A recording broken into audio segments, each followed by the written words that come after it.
আলহামদুলিল্লাহ, আজ আমি অত্যন্ত গুরুত্বপূর্ণ নতুন একটি ভিডিও নিয়ে হাজির হয়েছি। এই ভিডিওটিতে আমি আলোচনা করব প্রতিদিন ফজর ও মাগরিবের নামাজের পরে এই ছোট্ট দোয়াটি মাত্র 10 বার করে যদি পড়েন, আল্লাহ তাআলার পক্ষ থেকে আপনাকে গায়েবী সাহায্য পাঠানো হবে ফেরেশতাদের মাধ্যমে এবং আপনারা ধনী হয়ে যাবেন, অভাব অনটন দূর হয়ে যাবে ইনশাআল্লাহ। আমি অনুরোধ করছি অত্যন্ত পাওয়ারফুল গুরুত্বপূর্ণ ভিডিওটি সম্পূর্ণ দেখার জন্য এবং এই ভিডিওটিতে এই মুহূর্তে যারা দেখছেন একটি করে লাইক দিবেন, চ্যানেলটি যারা সাবস্ক্রাইব করেননি সাবস্ক্রাইব করে দিবেন, বেল বাটনটি অন করে রেখে দিবেন আমাদের নতুন ভিডিও মিস না করার জন্য। চলুন সম্পূর্ণ ভিডিওটি দেখি।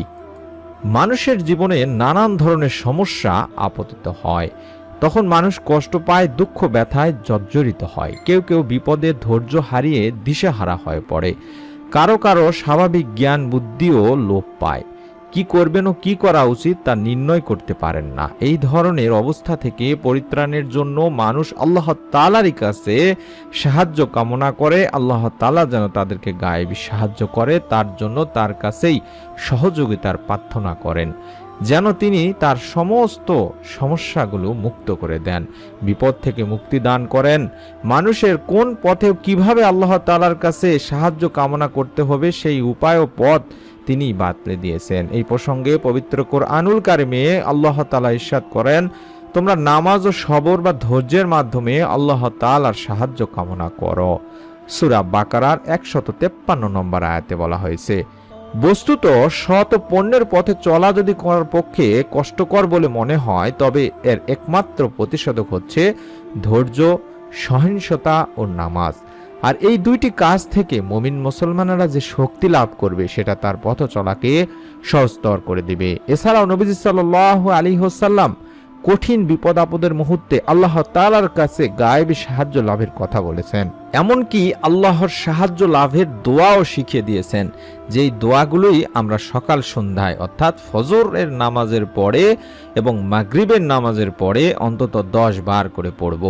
যেই দোয়া এবং যেই আমল করলে আল্লাহ তাআলার পক্ষ থেকে আপনাকে সাহায্য পাঠানো হবে, সেই দোয়া এবং আমলটি আমি আপনাদেরকে শিখিয়ে দিচ্ছি। আবু মুসা রাদিয়াল্লাহু তাআলা আনহু বলেন, আমরা কোনো এক সফরে আল্লাহ রাসূল সাল্লাল্লাহু আলাইহি সাল্লামের সঙ্গে ছিলাম। তখন মানুষ উচ্চ স্বরে তাকবীর পাঠ করছিলেন। রাসূল সাল্লাল্লাহু আলাইহি সাল্লাম বললেন, হে মানব জাতি, তোমরা জীবনের উপর সদয় হও, কেননা তোমরা তো কোনো বধির অর্থাৎ কোনো অনুপস্থিতি সত্তাকে ডাকছো না, নিশ্চয়ই তোমরা ডাকছো সর্বশ্রোতা নিকটবর্তী সত্তাকে, যিনি তোমাদের সঙ্গেই আছেন। আবু মুসা রাদিয়াল্লাহু তাআলা আনহু বলেন, আমি তার পিছনেই ছিলাম। তখন আমি বলছিলাম, আল্লাহর সহযোগিতা ছাড়া কোনো ভালো কাজের দিকে এগিয়ে যাওয়ার এবং মন্দ কর্ম থেকে ফিরে আসার সামর্থ্য নেই। তখন আল্লাহ রাসূল সাল্লাল্লাহু আলাইহি সাল্লাম বলেন, হে আব্দুল্লাহ ইবনে কায়েস, আমি তোমাকে জান্নাতের গুপ্তধনের মধ্যে কোনো একটি গুপ্তধনের কথা কি জানিয়ে দিব? আমি বললাম, অবশ্যই হে আল্লাহ রাসূল সাল্লাল্লাহু আলাইহি সাল্লাম। অতঃপর তিনি বললেন, তুমি এই উপরোক্ত দোয়াটি পাঠ করো। যেই দোয়াটি আমরা পড়ব আল্লাহ তাআলার সাহায্য চাওয়ার জন্য। অসংখ্য দোয়া রয়েছে, তার মধ্যে থেকে গুরুত্বপূর্ণ এই দোয়াটি আমরা অবশ্যই 10 বার হলেও পড়ার চেষ্টা করব সকাল সন্ধ্যায়, ফজরের ফরজ নামাজের পরে, মাগরিবের সুন্নত বা নফল নামাজের পরে। ছোট্ট দোয়াটি পড়ার আগে আপনাদেরকে দরুদ শরীফ পড়তে হবে দিনী ভাই বোনেরা। অন্তত 11 বার করে আপনাদেরকে আমি অনুরোধ করব দরুদ শরীফ পড়ার জন্য, কারণ দরুদবিহীন দোয়া আল্লাহ তাআলার কাছে পৌঁছে না।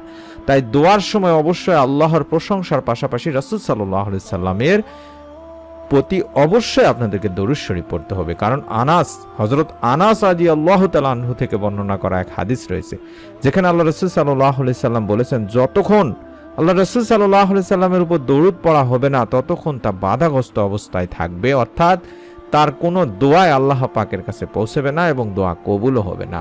এটি তাবারানী শরীফের একটি হাদিস। তাই আমরা ছোট্ট দোয়াগুলো পড়ার আগে অন্তত 11 বার করে এই ছোট্ট দরুদ শরীফগুলো পড়ে নিব। ছোট্ট দরুদ শরীফ আমি দুইটি শিখিয়ে দিচ্ছি। একটি হচ্ছে আল্লাহুম্মা সাল্লি আলা মুহাম্মাদিন ওয়া আলা আলি মুহাম্মাদ, আল্লাহুম্মা সাল্লি আলা মুহাম্মাদিন ওয়া আলা আলি মুহাম্মাদ, এভাবে 11 বার পড়বেন।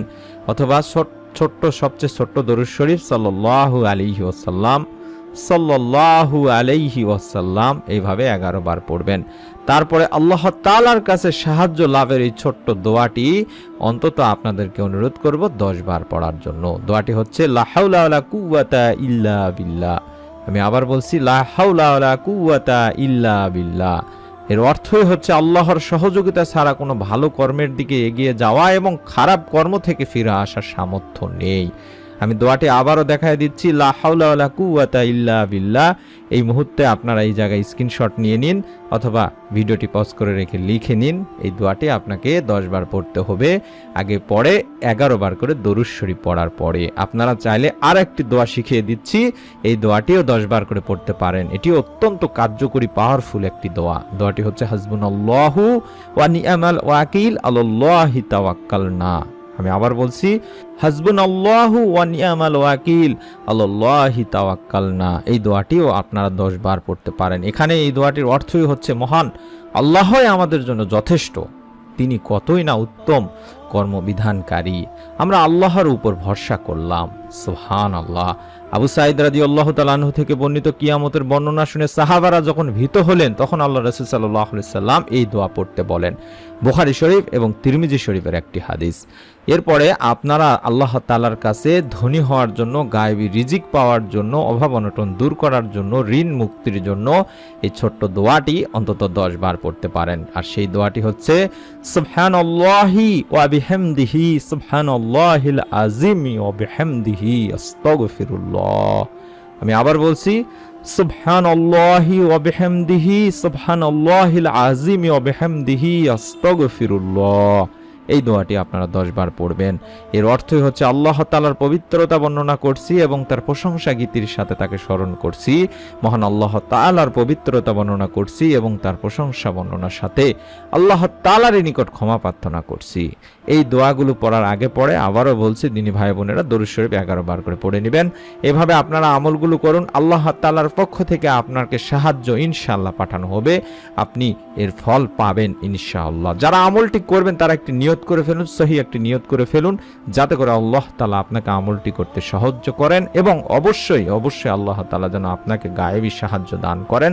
তার জন্য ভিডিওটিতে সকলকে অনুরোধ করব একটি করে কমেন্ট করে যাওয়ার জন্য। অন্তত আমিন লিখে কমেন্ট করে যাবেন, 3 বার করে অন্তত আমিন লিখবেন, আমিন আমিন আমিন লিখবেন, যাতে করে আল্লাহ তাআলা আপনার দোয়াগুলো কবুল করে নেন, আপনার এর ফল পান। আমি অনুরোধ করছি ভিডিওটি আপনার নিকট আত্মীয় স্বজনদের কাছেও শেয়ার করে দেওয়ার